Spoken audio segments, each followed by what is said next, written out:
well. Are cyclones different from tornadoes? Cyclones are in the hurricane family. Oh, because they happen over water, right? Yeah. Yeah. Well, it's not even because that's a water spout. If that's a tornado. Oh, okay. Cyclones are those big, like hundreds of miles. Kind It's like a mini hurricane. We're learning so much about weather today. whether it's a cyclone, a typhoon, or a hurricane is really dictated by what ocean it's in. Oh. I knew that about typhoons and hurricanes. The cyclones part is the... Cyclones, I believe, are Indian Ocean. Oh. Typhoons are Pacific and hurricanes are Atlantic. But isn't it only a typhoon if it comes from the typhoon region of the Pacific? Otherwise, it's just sparkling chaos.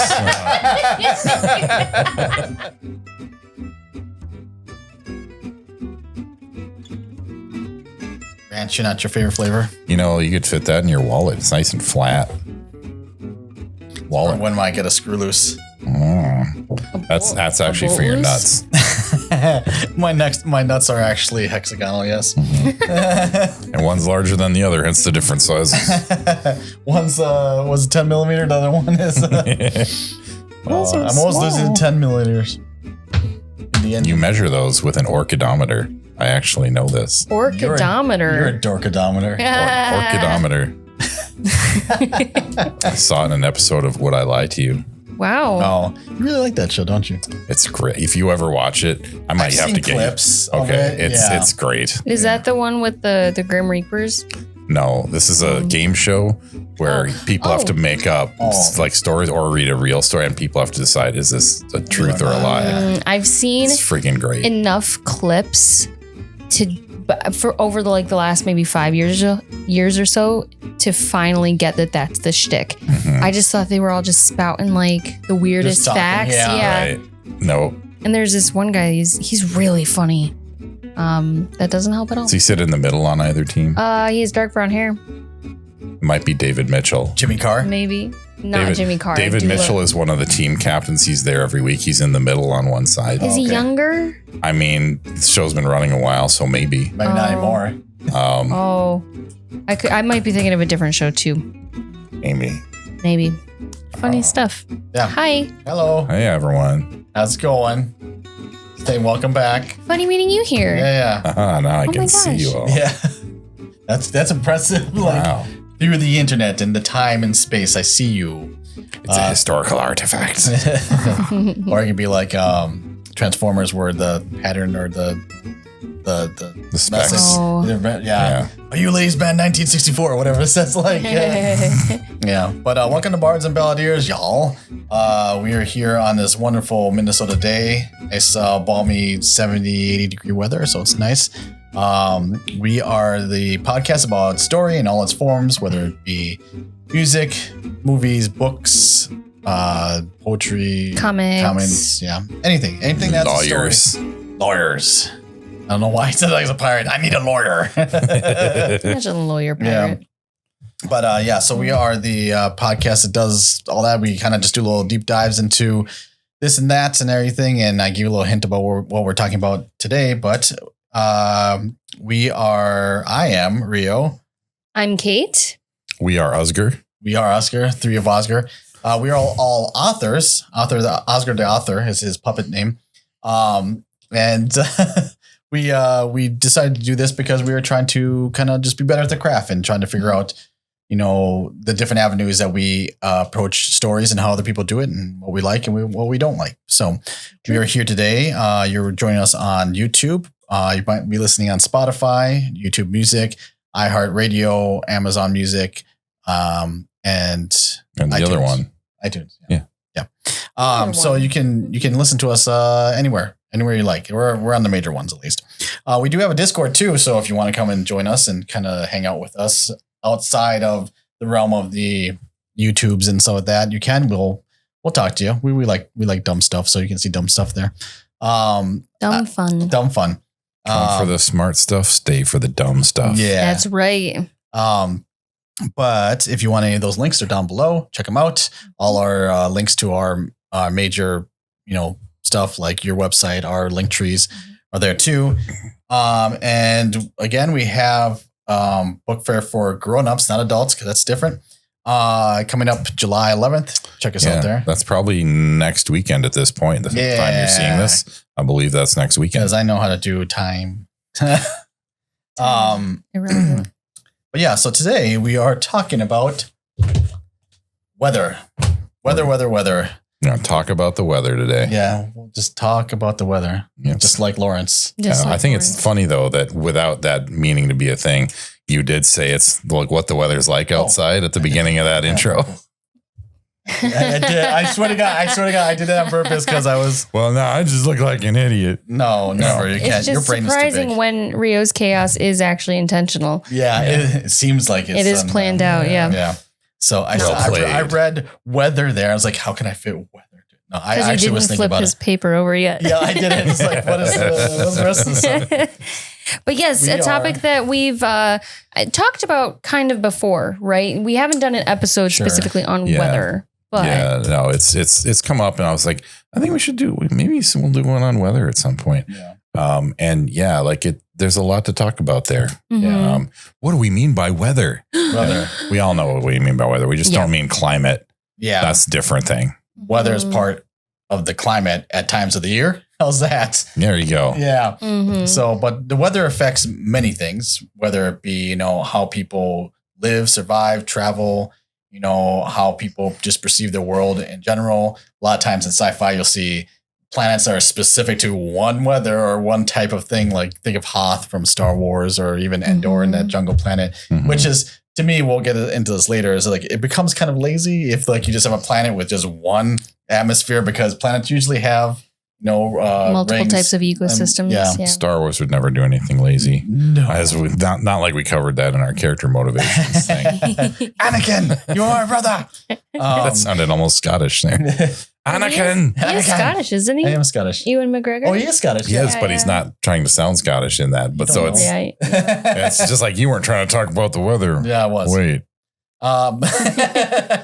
So yeah, but weather is impactful, and a lot of times that it can be overlooked. But if you put it in stories, or if it can be symbolic in stories, like you would think of like that whole scene where like someone's crying in the rain, so to hide the pain. Rhymes in Spain, on the plane, mainly. But like it can be used very well, and I think it's something that sometimes gets overlooked, and that we can learn how to integrate it and use it to show just the world at large, to show like how diversified the days can come, and what is, I guess, weather is available in those areas. Like you're not going to find snow maybe in a tropical area, but you'll find snow on top of a mountain. And you kind of want to how people navigate that, how people use that. It's important. Yeah, and it affects people's daily lives, and so if you really want to show how characters interact with the world or the passage of time, plots, world building, you're gonna have to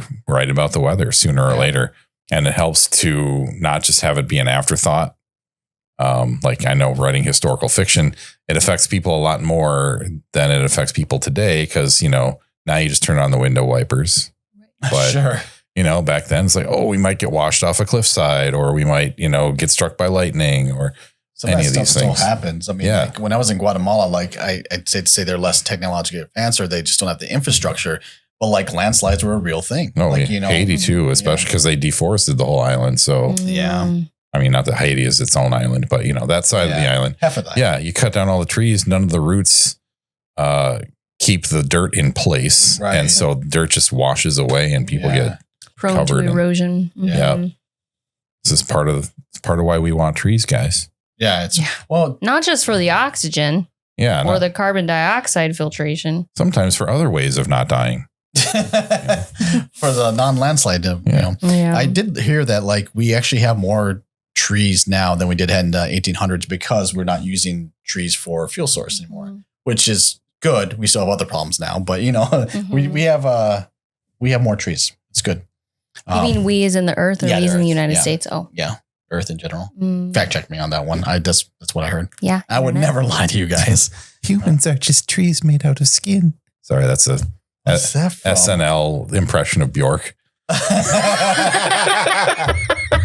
Kristen Wiig. My God. It's great. I just saw it in the last couple of weeks. Wow. Do you think everything is music.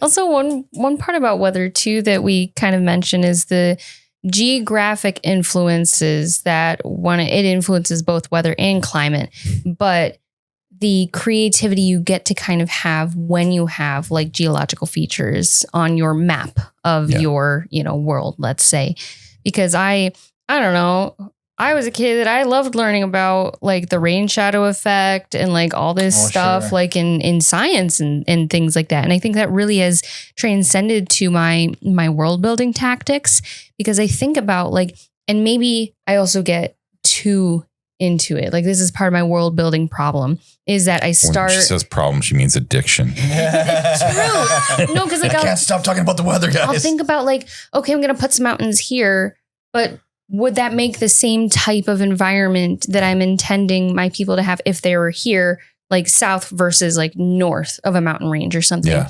And for me, it's super fun, but it sucks when you have a deadline, like for a book. Sure. Yeah. My deadlines are made up. We're self-published. It doesn't matter. But, but before death. Yes, yeah, exactly. That's the deadline. Yes. Yeah. Exactly. Ultimate deadline. Death is imminent. But I think that's one part about weather actually that I genuinely find so fun is just the actual, like, what does the landscape look like? And then in turn, how does that impact the weather phenomena that will meteorological phenomena? Real quick summary. What is the rain shadow effect? Oh God. So it's like when there is a mountain and moisture is coming from, I want to say one side in particular, it like squishes. Oh, like air gets compressed. Yeah. And it squeezes the rain out. Yes. And then it doesn't rain on the other side of the mountain. Right. It stays on that side. Yeah. Okay. And why? I don't know. We won't dip into why Katie enjoyed things. Well, it's funny. I was on this tour in St. Lucia a long time ago on a cruise. And St. Lucia it's volcanically formed like a lot of those islands. It's the Caribbean island in the East Caribbean. It's got like these twin peaks. It's like called the pitons, and they're like conical structures that stick out kind of side by side. And that's their like trademark, like their iconic landmark that's on all of their merchandise. Nice. Oh, sure. But so they're a mountainous island. They've got a lot of rainforest. And there's this one place we were going through on the bus, and the tour guide said, in this spot here, like in this little valley, there's precipitation. I think she said something like 350 days out of the year. Whoa. So at some point during the day, there will be rain. Sure. Wow. Because of the geography. And so it's like, you're coming off this mountain and there's jungle and there's like going into the valleys, and it's something like that. I don't remember what she said about why. It just is that way. And I'm sitting here thinking now, like, okay, well, if pirates wanted to ambush someone in there, like they better not use matchlocks because they won't be fireable. For sure. It's your powder's going to be damp. You got to use a flintlock or, crossbows or something like that. Fist. Yeah. Genuine plot, from a distance. like things like it impacts the plot greatly because, a character goes in thinking they could use, is it flintlocks? Matchlocks. They go in thinking they can use that. And then, oh no, what are they going to do now that they've discovered it or whatever? So the pirates could be like, we're going to ambush the military because the military has the matchlocks because like their government doesn't want to pay for them to get all new flintlocks. Sure, yeah. It's too early in the evolution of the flintlock for that. And the pirates are like, we're going to get the best weapons as much as we can. Right. Yeah. And it's like, okay, we can ambush them there and take all their stuff. Right. So these things play in, weather plays in, like you said, the geography can help shape that, helps shape climate and everything. So like half the tornadoes in the world happen in Tornado Alley in the United States. I thought that only happened in United States. No, half of them roughly. Where's other?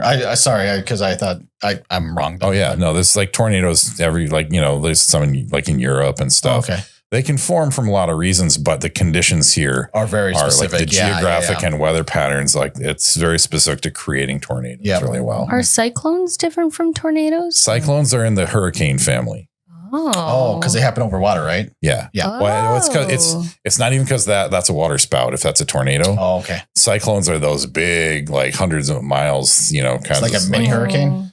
We're learning so much about weather today. Whether it's a cyclone, a typhoon, or a hurricane is really dictated by what ocean it's in. Oh, I knew that about typhoons and hurricanes. The cyclones part is the cyclones, I believe, are Indian Ocean. Oh. Typhoons are Pacific and hurricanes are Atlantic. But isn't it only a typhoon if it comes from the typhoon region of the Pacific? Otherwise, it's just sparkling chaos. Thank you. I appreciate that. Ding, ding. Yes. For those who've seen that meme, we might link you to it on our Discord. One more reason to join. Right. So there's just that much to talk about in terms of what is weather and what shapes weather, and you get this on other planets too, if you're doing sci-fi or, reality, like The Martian. The whole catalyst for the plot is a storm on Mars that was going to threaten to knock over their return vehicle. So they had to leave early. Dude gets left behind. Yeah. And that kicks off the whole thing. It's a weather event on another planet. Mm-hmm. We know these happen. Yeah. We can observe them. It's true. And it is also it's a solid genre trope in general. Like inclement weather has happened. People are stuck. And because we like The Shining. What else? There was that Tom Hanks movie, Terminal. I don't know if that, again, I haven't seen the movie, but he's stuck in the terminal. Correct us. Mm-hmm. Yeah. But people just getting stuck because of weather in general. And so it transcends to space, faring too. I mentioned too, when I talked about the Babylon 5 plague episode, where there's where we talked about islands, and this plague had broken out and killed everyone on this island, the island of Draffa or whatever. And they built a myth about it to tie everything together. Yeah. But the disease was assumed a dead end there because the island was isolated by weather for nearly a year. And so by the time anyone got out there, the disease had wiped out the population, and they assumed it dead ended at that point. Assumed. Yes, exactly. Yeah. Hence the resurgence. Yeah. But so you can have weather isolate whole populations. Mm-hmm. People didn't understand hurricanes back in, antiquity or even in the era I write in. Sure. So they couldn't predict them. No. It's just remind our viewers what era you were in 1660 Caribbean, the colonial era. So they couldn't predict hurricanes, and they didn't have weather satellites. Right. Even if they could see them coming, you're not going to escape. Right. No. You can't sail faster. You sail with the wind. Right. Good luck. Yeah. Yeah. That's how we got airships. No, I'm just kidding. Zeppelin. Yeah, right. Boom. But I think you can also use weather in a very specific way too when it goes against what is expected. When you expect rain or you expect something and it doesn't happen, then that could be leading up to something else or something else controlling that weather or some other bigger effect coming in. Because if you've ever been outside before a thunderstorm, and you could feel the cold air come through right before it starts to rain. You feel that storm front come through, and it's if that doesn't happen, then you kind of go what's going on, or why is this weather pattern? Then you can make up any sci-fi reason or whatever for that. But you can use that in the respects of your storytelling to do the opposite of what is expected to preclude something else happening. Mm. And also watch what the animals are doing. That's again. Remember, I said earlier about Day After Tomorrow, all the birds flying inland from New York. Yeah. Because what does that mean? Sense the air pressure or whatever changing. Yeah. Right. Or those people who have injuries that maybe they have a pin in their leg or something. It starts to hurt before a thunderstorm because of the charge buildup between the clouds and the ground. Yeah. It's a thing. Yeah. But also too, how different rain, because you were talking about rain before, and how different rain can be in some places. We were in California and it was it's raining and everything, and then it was done in 15 minutes, and we're that's rain to you? You're in Minnesota, we'll rain all day sometimes. You'll go from even those torrential downpours where you go to your car and back and you're soaked. Yeah. To close the windows, it's a big thing I feel we get stuck with. But and in Vietnam, they're you call that rain? Right, exactly. Because that whole Forrest Gump scene where he's one day it started to rain and it didn't stop for 4 months. And then he talks about all the different kinds of rain, the which sideways is great. rain, the rain that jumps back up at you, whatever. It was the stinging rain. Yeah. So, but that added a lot. I mean, just in that one scene, it's just his experience and how just kind of crazy that rain was and what he had to go through, during his time. And even though it's film and you can see a lot of this on the screen, having that description made it so much more immersive. You're just like, oh yeah, because you can't. He has to tell you it's stinging rain, or it's like it didn't rain. It rained for 4 months. You're not watching it in real time. Right. Yeah, that'll be a long movie. It would be a very long movie. That's almost up to Lord of the Rings standards, Yeah. Nope, that's a question for later. Oh. No, was Forrest Gump a play on the No. Was it a play on the Odysseus? You might be thinking of Oh Brother, Where Art Thou? I mean, that one definitely that was, one for sure is. Yeah, but it never occurred to me, was Forrest Gump a deeper level, metaphor, symbolism? Oh, sure. I don't think so. Google. You said it was a book, though? Just kidding. Yes, it was a book. I don't. Okay. Was it? It was a book, yeah. Oh, because there's a lot of stuff. He went to the moon. Right. I did read that. Yeah, it was from a book. Did he? Okay. Yeah, but not in the movie. Right. Oh, Yeah. I think maybe that was wise to leave that out. Yeah, because it's that's a little bit unbelievable, right? Yeah. Everything else, fine. He'd be a soldier. Yeah, fine. Yeah. But my astronaut, no. Right. It's kind of actually, Homer went to the moon. Yeah. Or he went to space at least. Yeah. I won't get into the initial thoughts of how they were going to do that movie that they didn't do. But it's going to be animated characters. And just like Roger Rabbit kind of stuff or whatever. For Forrest Gump? Yes. And I'm just like, what? Wow. What? Why would you? Wow. Glad they didn't do that. I would still watch it, though. I'm just not going to lie. But please, I need to get to Jennifer. What was her name? Jenny. Jenny. Yeah. One birdies? Sorry. But yes, whether in stories, I do think that there's time period, definitely weather holds different weight.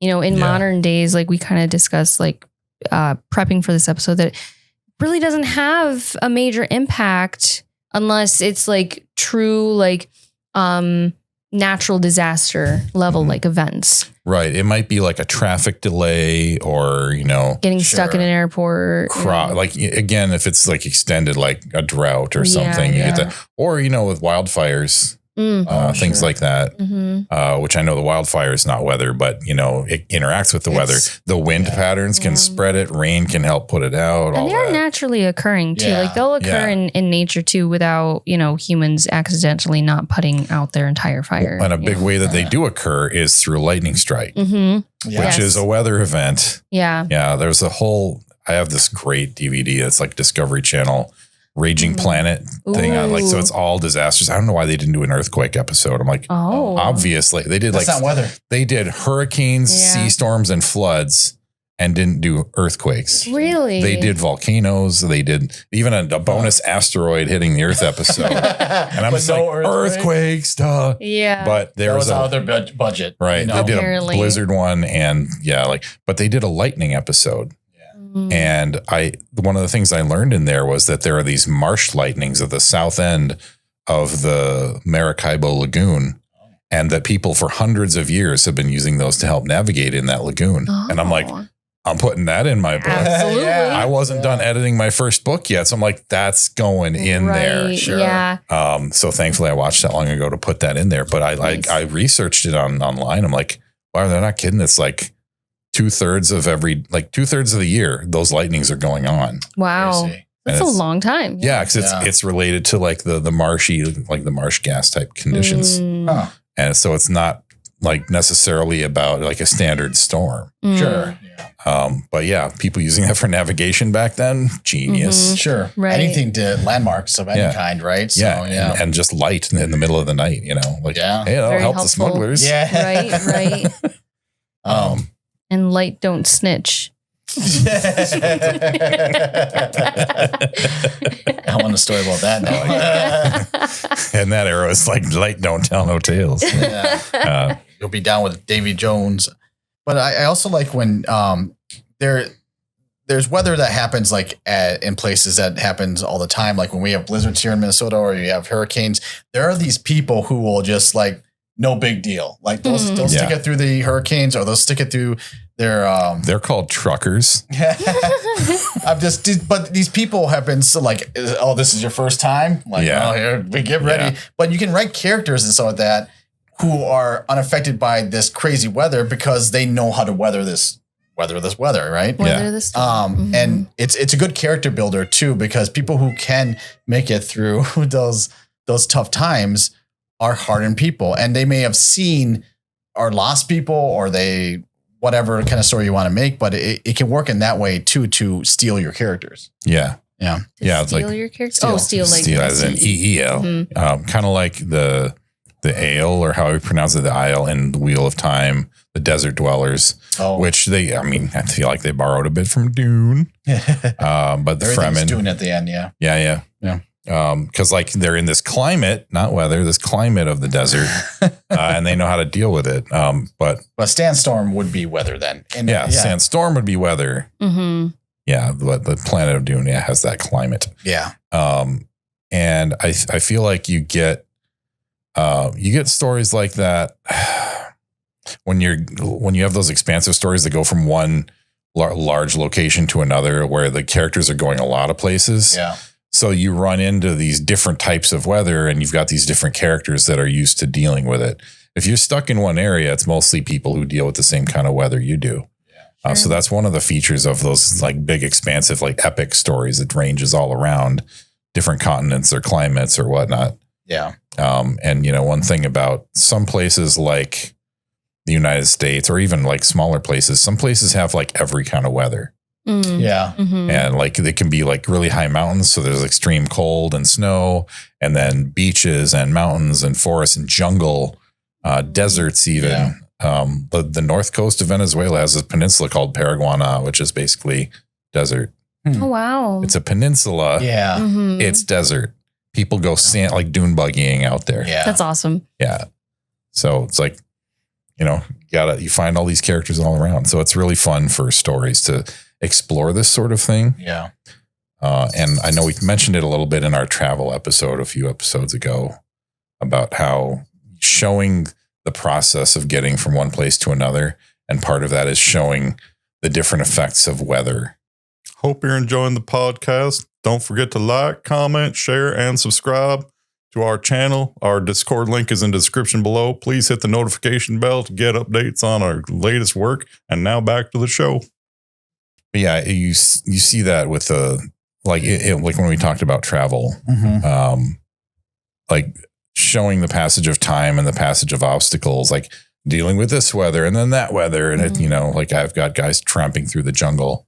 Right. You don't get that as much with sci-fi with travel, because it's usually by spacecraft, but you can get it like on Endor with, the Ewok forest or whatever, It's all forest. Now, it's not like I don't believe there would be a planet that was perfectly temperate for a forest to be all over the whole thing. Sure. Right. Yeah. But the likelihood of that, I feel like it's not. That's one thing that I won't lie. Like, I will think to myself, like all these desert planets that are somehow habitable. And have oxygen. Yeah. And have oxygen. Yeah. Yeah. Where's the oxygen coming from? Algae. Right. Unless there's like some secret like desert algae.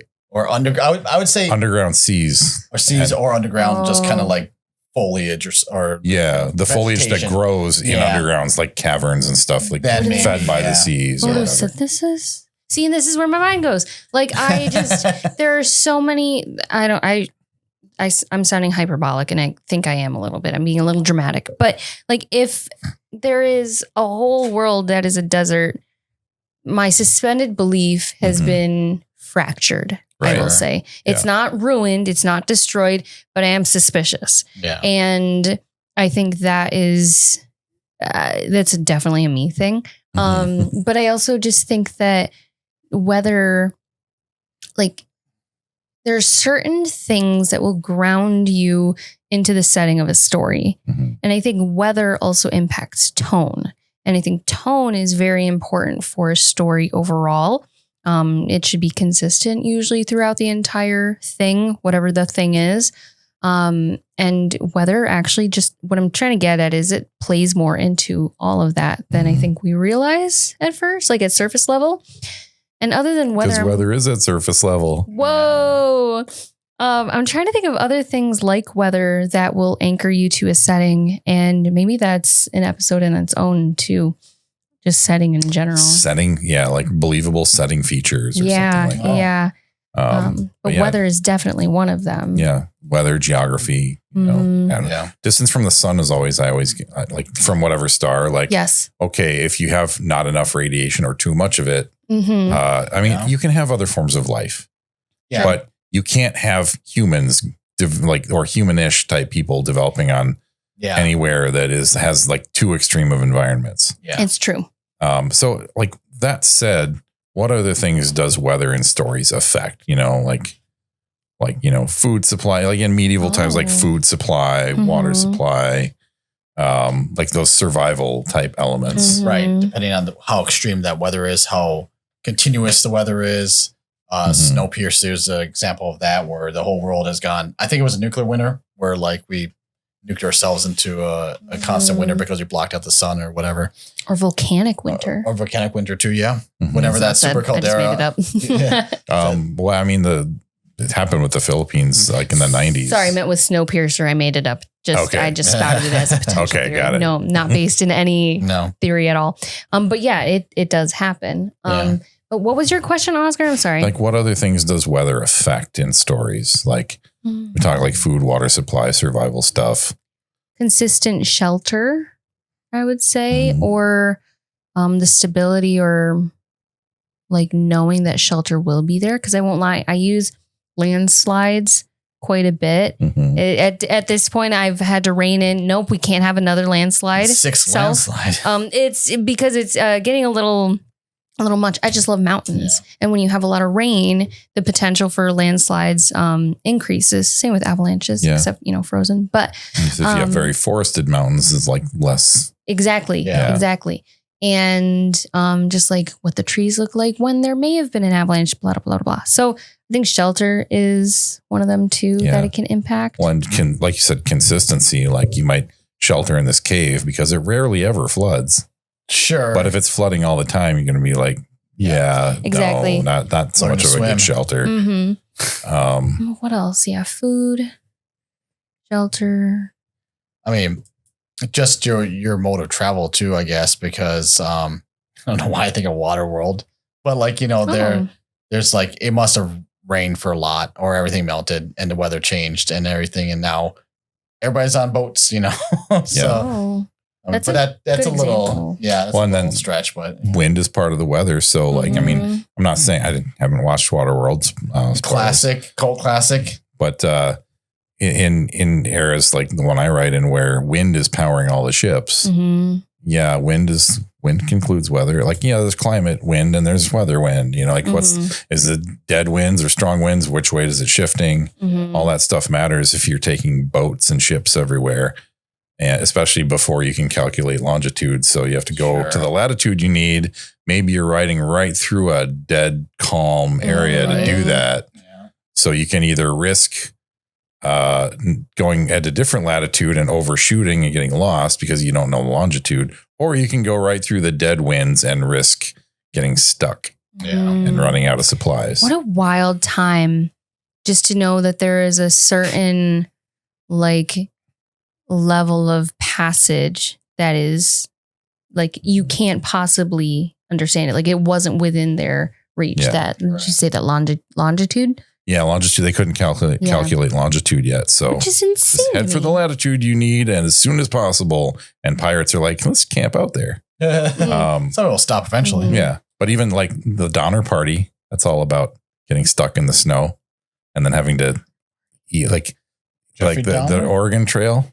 So people getting stuck and then having to like eat each other one by one. I mean, they probably survival, man. Guessing that they waited for people to die of the cold or something and then eat them. But one could only hope. Yeah. Sometimes when I'd go to like back in the day when I go to TGI Fridays or something, I'd put in like a party name as Donner. Like Donner Party of 5.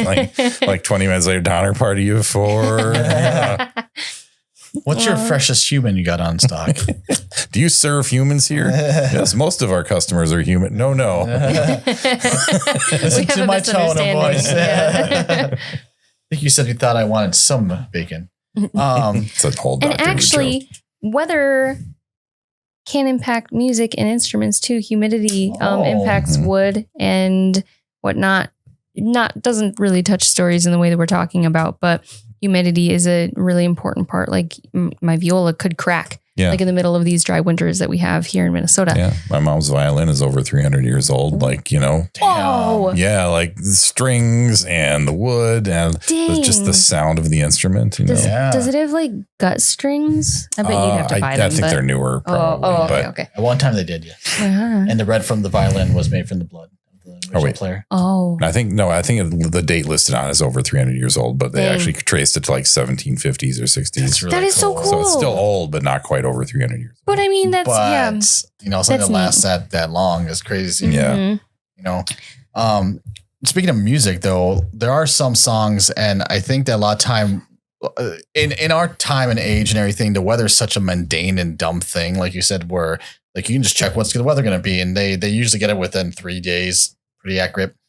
But like there's a song by Lawrence called Weather, and it's like she's talking about how we don't have to talk about the weather because that's just us buying time because we don't want to talk about the real thing that we need to talk about. Like, you know, weather has become, again, like you said, back then it's a thing, you know, we had to worry about it, but now we don't. And then we just do it to fill time, and it's that water cooler talk or whatever, you know? And even back then, I'm sure it was used that way sometimes, where it's like, what we talk about? Well, the thing we all have in common, the weather. It's true. And everybody really does too. And we're all impacted by it in relatively similar ways too. Yeah.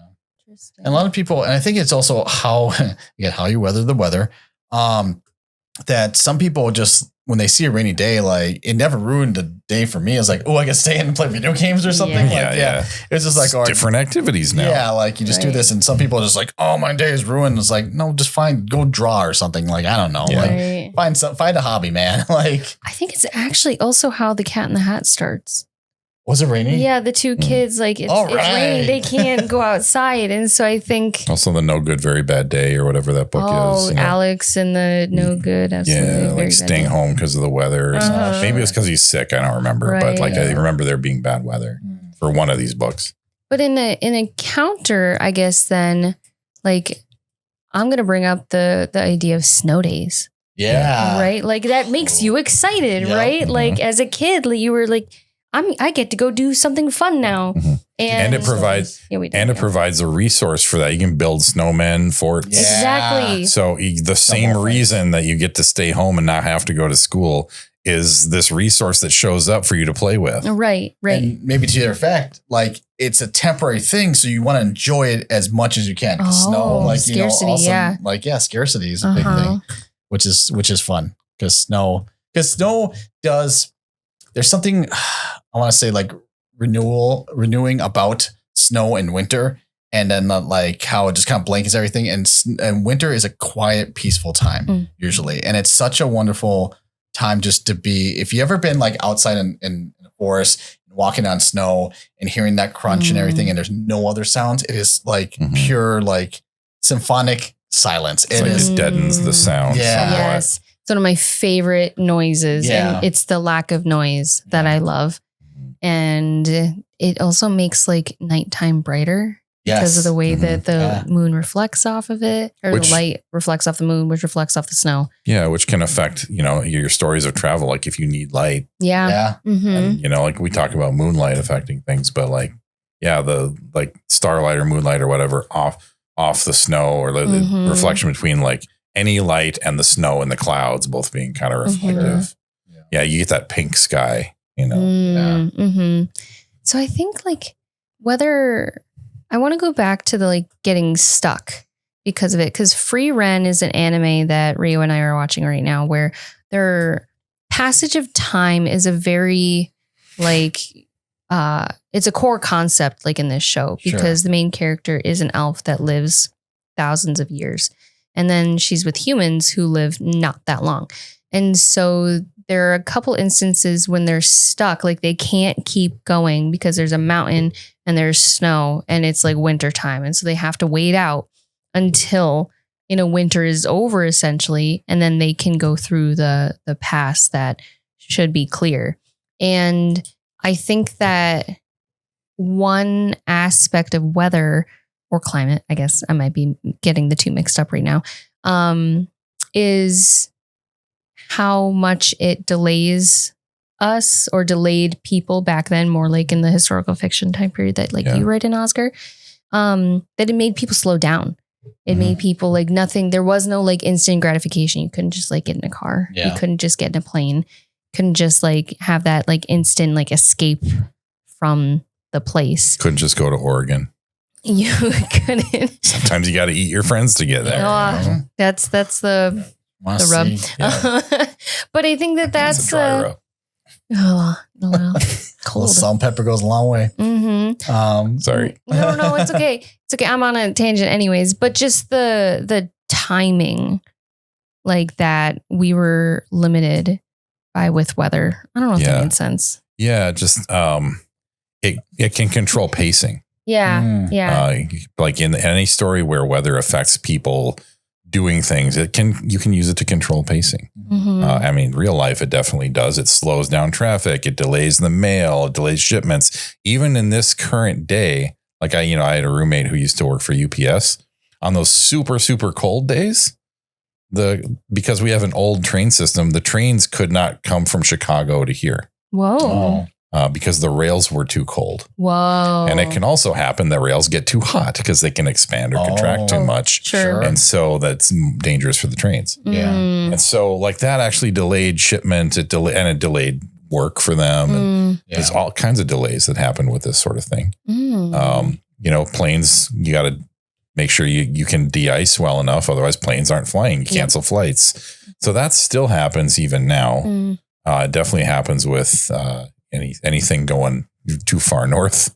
Sure. Ice road truckers out of that sort of thing, you could not pay me enough money. Yeah. That's why I get the big bucks. Yeah. That's why you get those guys who are just like, whatever, any kind of weather. I die. Yeah. That's why I was like, and they're called truckers. Like just thinking of that, but also, hey, we gotta, whatever the weather's doing, we got to get over there to get paid. Right. Yeah. That's a great way to incentivize people. But with pacing, again, with, like The Martian or sci-fi, there's all kinds of crazy weather patterns. Like I think the moon Ganymede. Sure, I think it's Ganymede. Yeah. That's Europa. Is it? Ganymede, I think, has volcanic activity that's like really active. It's almost like H-bombs going off all the time in terms of energy. But I mean, volcanoes in general are a lot like high energy. That's true. That is true. But it's like, I think it's like methane atmosphere or something like that. Mostly it's crazy. And like, so what kind of weather can you imagine there? What could what kind of delays could it impose? Like, could people be stuck for months? People could be stuck for months. Like when can relief troops come in, or, like that scientific outpost in the Antarctic, for example, like when can people get there?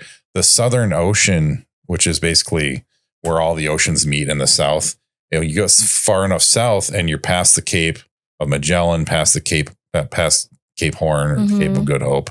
And so there's no land masses to block the circulation of those winds and storms and waters. And so that's one of the most dangerous seas in the world. And that's why all the boat races go there. Is because they're going to move the fastest there, but it's the most dangerous. And then they shoot up north just long enough to count as like, we spent enough time in the Northern Hemisphere, and then go where they're going. Oh, wow. And like, again, with that disaster video, okay, that's in there. Like, okay, I learned a lot. Right. But it's everywhere. So it affects the pacing of real life. Yeah. And obviously of stories, and in crazy ways with sci-fi. Yeah, absolutely. Do you use it too much in your stories? Right, my second one, I'm going to use it in a big way where there's actually a sandstorm around this oasis that's being generated to keep people out. But they have soldiers who will march their way through there to find this oasis because some of the creatures are artificially making this place because they're trying to find a place to survive.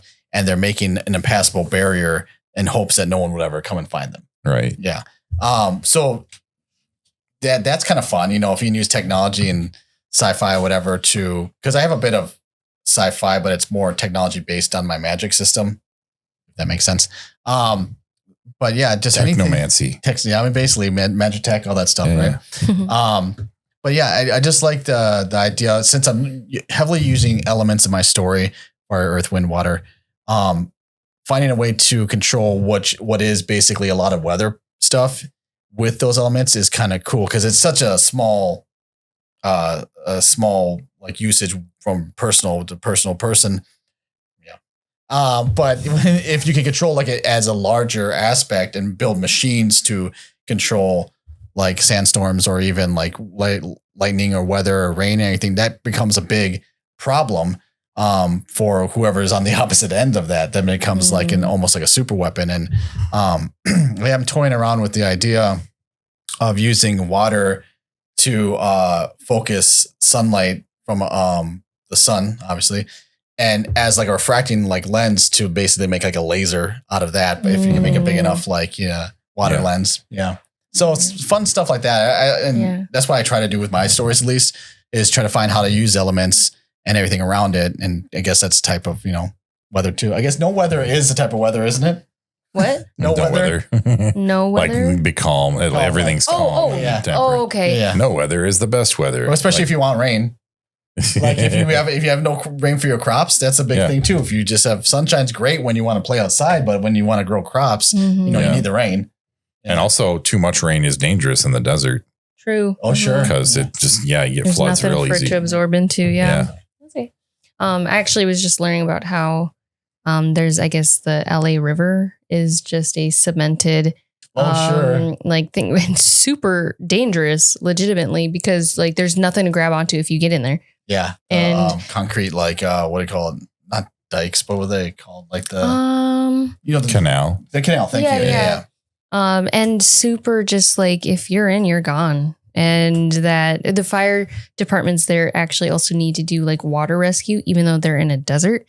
It's just a wild thing to me. It's crazy. Yeah. But weather, I think I use weather a lot more than I realize in my stories. Because when we first, Oscar brought up this episode idea, I'm like, oh, here's another thing that I don't do in my stories. And as we talk about it more and more, I'm like, oh, no, I do. I mean, it's another thing that I don't think I do in my stories. And by the end of the episode, I realize I do all the time. I'm great at it. This podcast does make me feel better about certain things. Because we talk about things that like would really benefit us to include in our stories. And some of these things you don't have to, but there are other things like weather, like these world building things. So specific, sorry. That really people won't get anchored into your world without these certain types of things. And weather is definitely one of them. It helps with tone. I think it helps with like also just establishing this new place. Because if you are writing sci-fi and you're writing on different planets, well, I think one of the best ways to establish that world is through weather, is through climate. I know we're not touching climate all too much in this episode. But like, what's the rain planet like in Star Wars? I know. Camino. Wow. Yeah. Wow. That's the clone world, right? Yeah. Okay. Yeah. And so I guess Star Wars, despite a lot of the planets being pretty lazily like created, they're distinct. Yeah. And it adds character. It's like using dialect for characters. Yes. It can be a cheat. Yes. Yeah. And so they just, even though there's one area that this, Obi-Wan is landing, could just be the one area that it's raining, but in fact, the entire planet is. Always, it's like all the oceans. It's like the whole planet Coruscant is all city, right? And then the other planet that's all high ground, apparently. Or Mustafar, it's all lava. It's all volcanic, So that makes more sense, though. Like that's like an early stage kind of thing. Although it wouldn't be breathable. True. But so like speaking of some like kind of lazy examples of weather. What are a few other ones? Like I can think of one real world one that if it hadn't really happened, I'd be like, that's lazy. What? It's like the weather wiping out like a lot of the Spanish Armada. Oh. It's like, well, that's convenient. You know, like, oh yeah, hey, reality, way to contrive that, you know? Right. But like the Spanish took a bunch of like Basque whaling ships. The Basques were like, you know, northern Spain and like southwestern France, like their own kind of region. And the Spanish took a bunch of their whaling ships and used them for the Spanish Armada and then got them all wrecked. It's like they were real happy about that. The way you laughed through saying that. Good. I'm glad it's Spanish. Like, yeah. It's like the Basques are like, yeah, you can't trust them with anything. But it's like, I mean, those Spanish. Yeah. They had kings and queens. Yeah. What's go ahead. No, I was gonna say, but another real world example to that effect is kamikaze. Like when that original term came from when the Mongols were trying to come over to Japan, and both times they came in their boats, a wind typhoon blew through there and destroyed all their boats. And they was said kamikaze, the wind of God. Oh, you know? Okay. And they used that as an honorific thing when they became kamikazes for World War II. It was like they became the kamikaze. They became the wind of God. Wind of God. Okay. Yeah. And they said it happened twice. I mean, again, myth. Right. And, you know, well, who knows? But it became a real thing to them, you know. Wow. And that's the wind, the gods, you know, protecting them, you know, through wind and everything like that. So it's kind of cool. That is cool. I think even though Oscar, you asked for like bad examples, right? Or lazy examples. I unfortunately can't think of one, but I will talk about one of my favorite ones since moving to Minnesota. The Gales of November that gets referenced up in Duluth. The first time I ever visited Duluth, which is along the north shore of Lake Superior in Minnesota. And the first time I went there, I want to say it was either November or December. And people were like, why are you going up to Duluth in November or December? Yeah. And I kept hearing like the Gales of November, like just getting referenced like offhand. And it is a legitimate thing. Like it is a certain time of year where there have been so many shipwrecks. There's the famous song, is it the Shipwreck of Edmund Fitzgerald? Like there's a song. Yeah, I think that sure. It tells the story of one of the most infamous, I guess, shipwrecks that happened in Lake Superior. And while it felt like a fake story is what I'm trying to get to. Kind of like people who live in a peninsula that's like chronically racked by hurricanes, and we're supposed to believe that they keep rebuilding or something. Right. I don't know if that nothing else. Yeah, that never happens. Yeah. Come on. But people still like live in these places, and they cannot be convinced to move because, gosh darn it, they grew up there. Yeah. And it's the promised land, I guess. Yeah. Something about like, I find human, like the stubbornness of humans and the like unstoppable force of like natural events to be such an interesting like relationship. They come together in fun ways. Yeah. I think that honestly, the biggest examples of lazy weather use for me is stuff that's like, it looks like an afterthought, which like that's a big problem in gaming.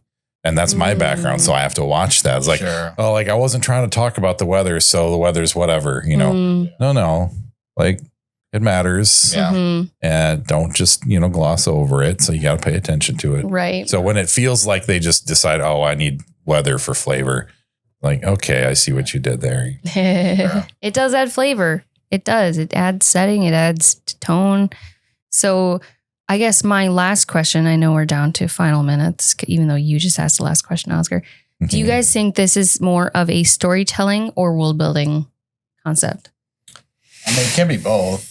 I mean, but more so, I think it's a world building thing. Yeah. Yeah. But you can use it, especially if it's like God's wrath or something coming like that. Mm-hmm. That's a kind of character plot kind of thing. Like we're trying to, like, think of Moana. Like, Nefertiti, what was the name of the? Tefiti, yeah. They became kind of like, the volcano personified. I know it's not really weather, but when that becomes like their method of destruction, then it becomes kind of part of the plot. And you get to stop that destruction from happening, I would say. Okay. Right. As far as the storytelling element, I guess that happens, I think, sometimes in the most extreme versions where the weather is so centralized in how it affects everybody's lives that it's kind of personified. And like you can almost like write a scene from the standpoint of whatever event it is. Yeah. But that's, or if we're talking mythology, like, the god of wind or lightning, whatever. You can kind of make that more literal in those cases, and that becomes a storytelling thing and a character thing. Sure. That's true. Like whatever god is like, kind of has a stormy temperament or something like that. He's got a beard and lightning. So multifaceted. Yeah. Well, awesome. That's been a fun little topic and everything. Again, maybe we'll do another one about climate and weather. Yeah. I mean, maybe just how people live in certain climates. And climate fiction. That are things, fiction that's based on climate issues. Yeah. Don't Look Up is a good. That's asteroids. But anyways, this has been fun. We always enjoy this, guys. We have been Bards and Balladeers. I have been Rio. I'm Oscar. I'm Kate. And we will see you next time. Ciao. Bye.